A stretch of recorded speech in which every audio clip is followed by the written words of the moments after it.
welcome back to another video. My name is Bogdan. Okay, if your eyes don't wander, your mind don't wander. And your mind is literally, it's like a laser directing this force into a specific spot. Everything is energy. You see, where you put your energy is where the energy doubles, is where the energy comes back to you. With your attention, you're putting your energy into a specific area. You're giving it your energy. You're fueling it and you're making it bigger. Because you're fueling it with your energy does not absolutely matter. Because it all comes down to this understanding that the nature of our reality is absolutely neutral. So what it means is that that there is no bad and no good. All of that is we people, we are giving it with a bads or goods, whatever that is.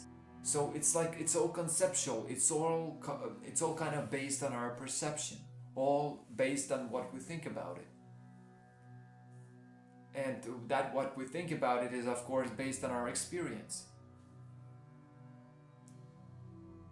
So when you encounter a new idea that you have to comprehend or entertain, it all instantly requires you to kind of look back at your memory, at your experience. I'm sorry, I started to talk about the nature of our reality, but initially I was talking about our attention, how we can control it, the mechanism behind all of this, and also how it works, why it works, how we are fueling with our energy different perspectives, ideas of different people, their version of reality, how it should be. I mean, it's literally like your attention. It all comes down to the attention. This is the most valuable resource a human being can have, I guess. There isn't any more valuable than attention. I guess attention is not even energy. It's not even your time that is more valuable than your attention actually. Attention is literally your energy, your life force. Your life force could be in those obstacles, in those circumstances when you know how to control it, when you know how to direct this energy into the areas or into the whatever that is that you love to do, interested in, whatever that is that you want to develop yourself in, whatever area that is. It's like more about understanding how it works and why it works. And our attention is a very, very powerful tool.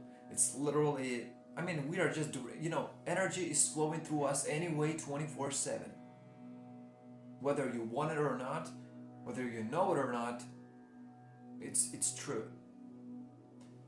Regardless of what your plans are for the life, your energy is gonna flow through you as you're still living anyways.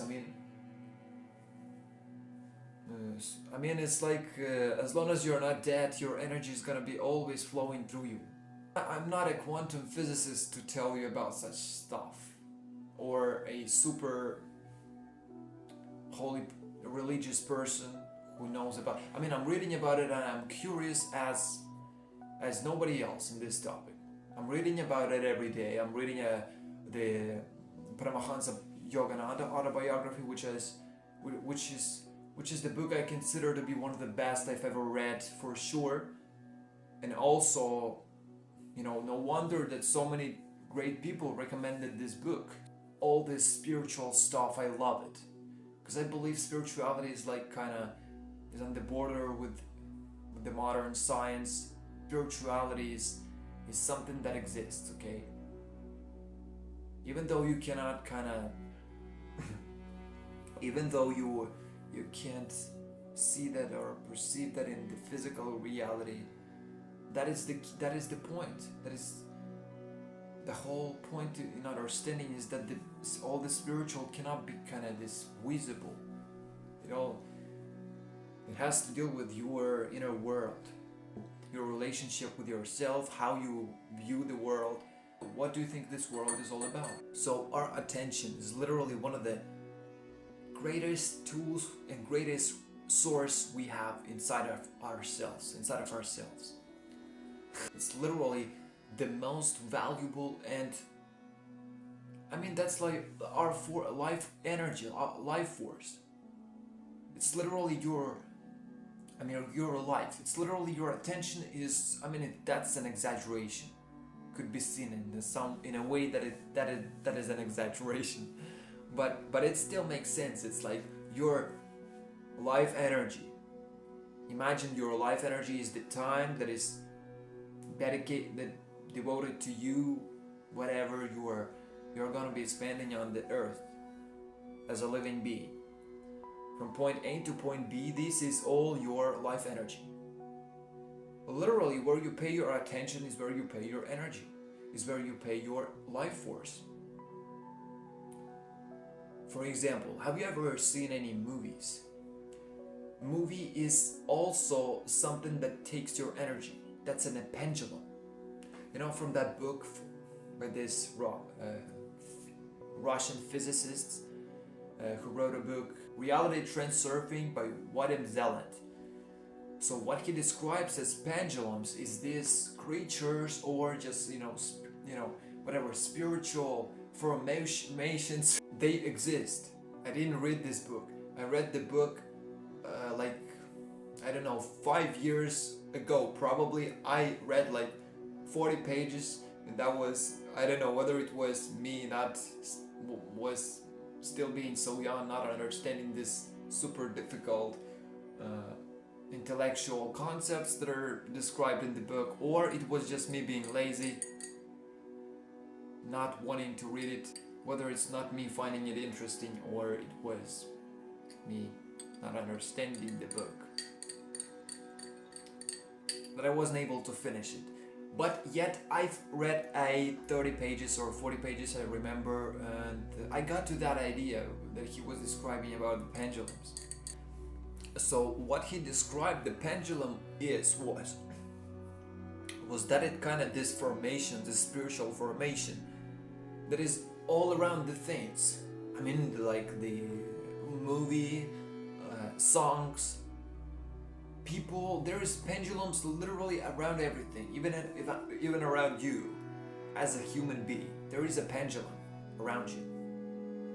So a person, even when they are just casually looking at you for a pretty long period of time, of course you cannot casually look at somebody for that long time, just casually.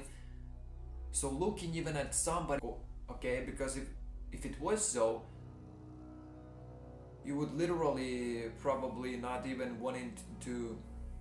So now we know that our attention is literally our life force, our energy, our consciousness power, whatever, or that stream of energy, universal, that is flowing through us 24/7.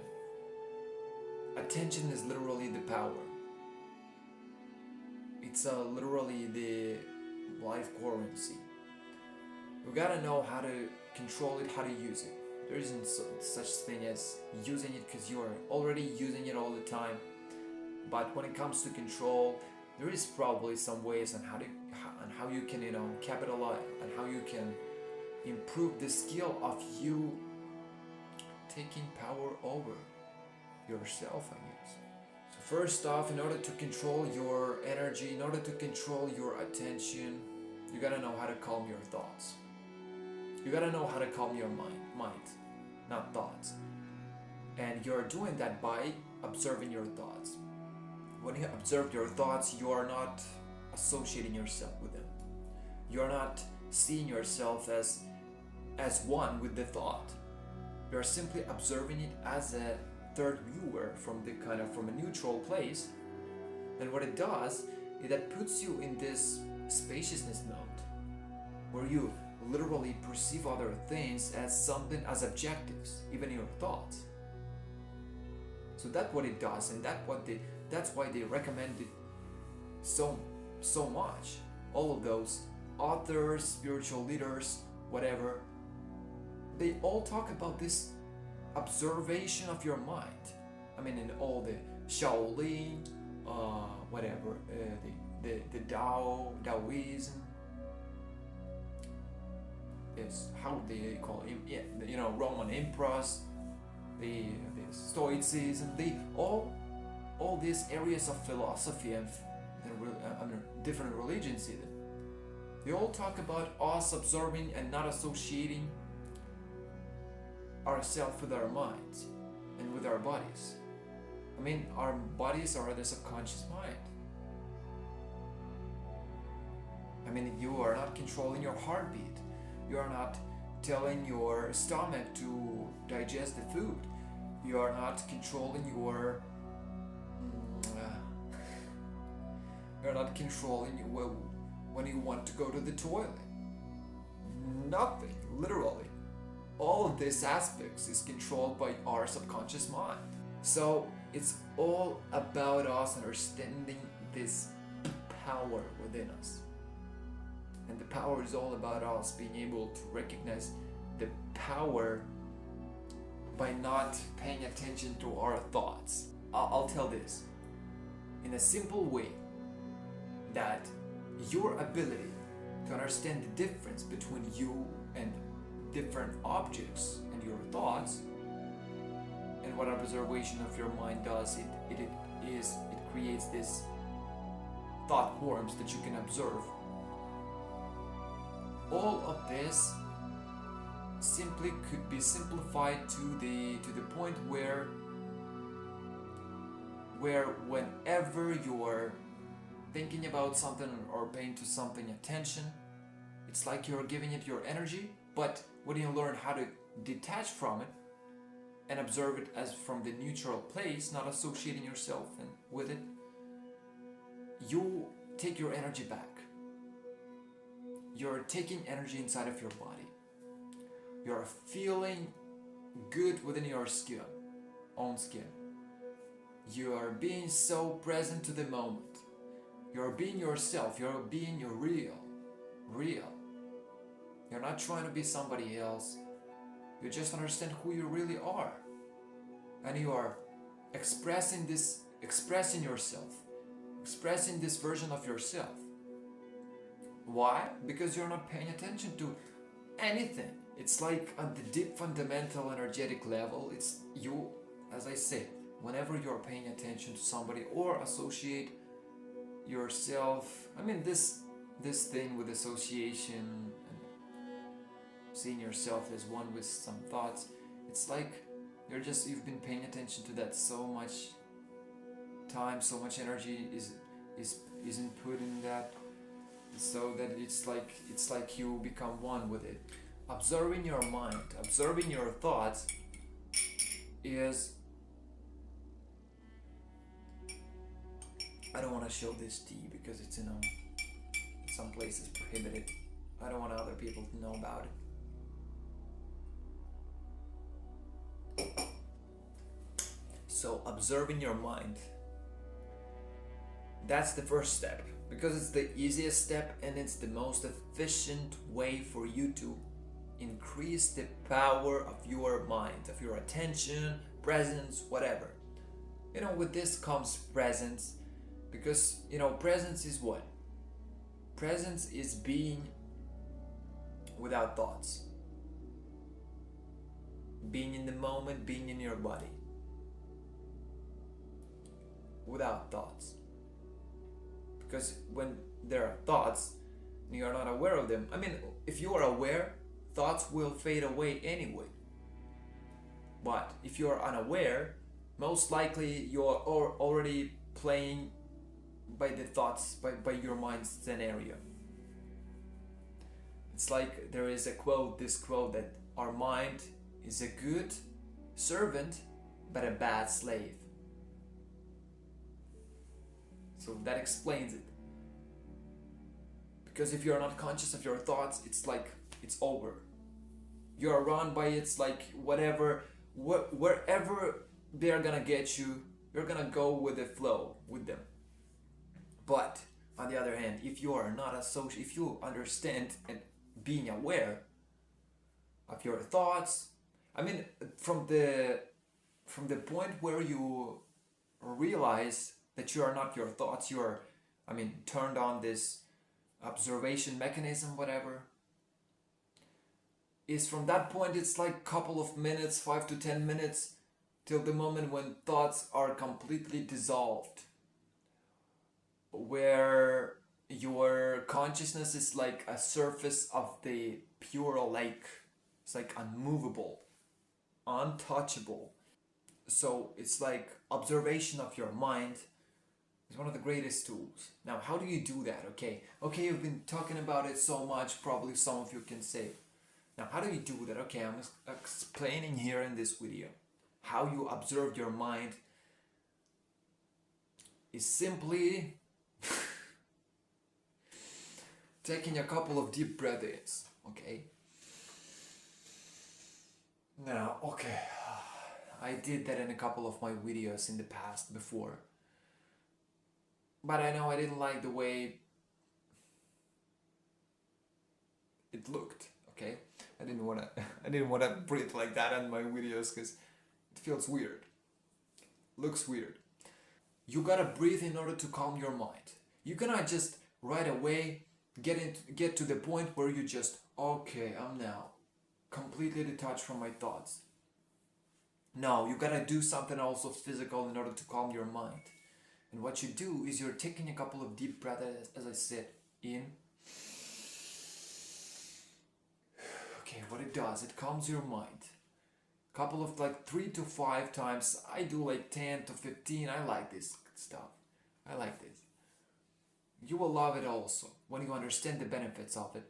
Once you realize these benefits that comes with it. At the beginning, it's not gonna feel like you're changing something in yourself. It's gonna feel like your states are the same from the moment you started doing this and after. But as you will be practicing that every day, probably it's more suggestible for you to do that every day. So please do. Highly recommend that. As you will be practicing that every day, you will start to feel a very, very significant contrast between the states. So what you do first step is to calm your mind by breathing. Couple of deep breath-ins, never gonna do you any bad. It's always gonna only bring you benefits. So like 7 to 10, I'd suggest deep breath-ins. Now what you do as you're doing this, it probably could feel that it's not making any difference.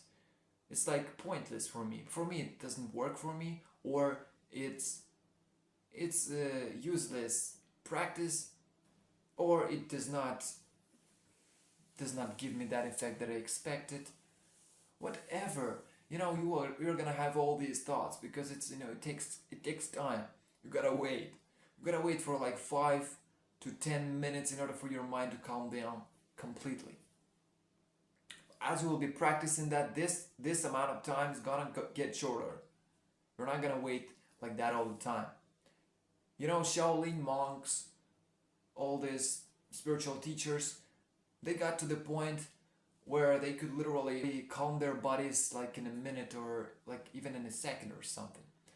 There's this guy, Shaolin monk from Australia, Grandmaster Wolf. Grandmaster Wolf is literally one of those whose videos I used to watch. He talks about the mind power and how to, again, by watching our thoughts calm our mind and how to be aware of our bodies. And he talks about this idea also that we can, calm down at any time we want as we'll be practicing that. So yeah, it's gonna feel, I'm getting back to the topic, it's gonna feel like it's not making any difference. But the moment, what a tricky part is also, is the moment when you get into this calm state, you won't even notice it. So just be aware. Why I'm saying this is because I want you to understand it's not gonna be that easy at the beginning to get into the preferable state you want to be in. You're in love naturally. That's your deep state of being. That's your fundamental nature. So when there are no negatives, when there are no limiting patterns in yours, whatever you can call it, like whatever you want, then you know that flow of energy, that love energy is flowing through you freely, and it's like you're so open, you're with your heart, with your emotions, you're being so vulnerable and authentic with other people as you unlock this hidden power within you, which is actually not hidden. I wouldn't call it like that, hidden, which is actually not hidden, but rather something that's been with you since you were born. But as we're growing, our world is unfortunately not perfect. We gotta form this kingdom of heaven inside us in order to make the world better. If we will make our world, kingdom of heaven inside us, perfect, if we will grow this inside us, I mean this love, this heaven inside us, we are projecting that into our physical reality. And we are making the physical world for all people better. Because we are all living at the same time at two worlds of understanding. The first world is our inner world. I mean, our outer realities is just a reflection of the inner. As you're changing your inner reality, as you're changing your external inner world, you are changing the physical reality by changing your internal world. Because the worlds are connected. But there is no such thing as actually controlling your mind. It's like, yeah, generally speaking, yeah, you can call it like that, control. But you know, there is no such thing as controlling your thoughts. You cannot control your thoughts. Your thoughts are gonna always be there. The only one way to control your thoughts, it's not giving it energy. It's not giving it energy by your attention. When the energy is there in our thoughts, you know, it's living. Thoughts are living. They exist. Oftentimes, thoughts could be so disguised, so tricky. It's like a great trickster, how John Quixote calls it. We gotta be more serious regarding that aspect. We gotta be more considerable and thinking, thoughtful. We gotta be more thoughtful regarding our thoughts. The understanding that it's not us. As simple as that. Because the moment you associate yourself with the thoughts, it's like you're starting to be that metaphysical space that exists all around us. This energetic field, Akashic records, the Maya, quantum field, source, universe, whatever. It all the time around us. We are literally flowing in this space, in this quantum field. So these thoughts exist there, in the space of variations, how the Vadim Zel, the author of the book, the Transurfing of the Reality, talks about a space of variations, of alternative space. He calls it like that. This is an alternative space where we can choose any scenario for our lives. Endless different scenarios for ourselves. All we gotta do is choose. That's the main idea of the book. So guys, highly recommend you to do this practice of doing the frame technique. Okay, let me know in the comments please, because I deleted the video. If you still remember me posting a video about the frame technique, and if you still remember how to do that, and I mean all about this frame technique, which is extremely powerful technique. Or let me know if you want me to record another video about the frame technique, where I will be in details explaining you the whole idea behind it, why it works, the energetic background about it, everything you need to know how to do that, I mean step by step. If you want me to record that video and to make that video for you, let me know in the comments please in this video. What I would highly recommend you to do for your homework is to start to observe your mind and do the frame technique. These are two techniques that are gonna bring you everything you ever wanted, because it's gonna bring you peace, love, and with this it's literally the amplifiers of energy. Think about your current energy as something that's as a Ferrari that drives in the first gear. The Ferrari, whatever, has so many gears and so many different speeds. That's your mind. That's your life force. That's all combined. Okay, I mean, that's how you should think about your mind. It's like the Ferrari that you're driving in the first gear, probably on the second gear. I don't know where you are in your life. If you want me to explain you again, let me know in the comments. Let me know on your ideas and insights you got along this video as you were watching this video. And I'll see you in the next videos, guys. Thanks for watching.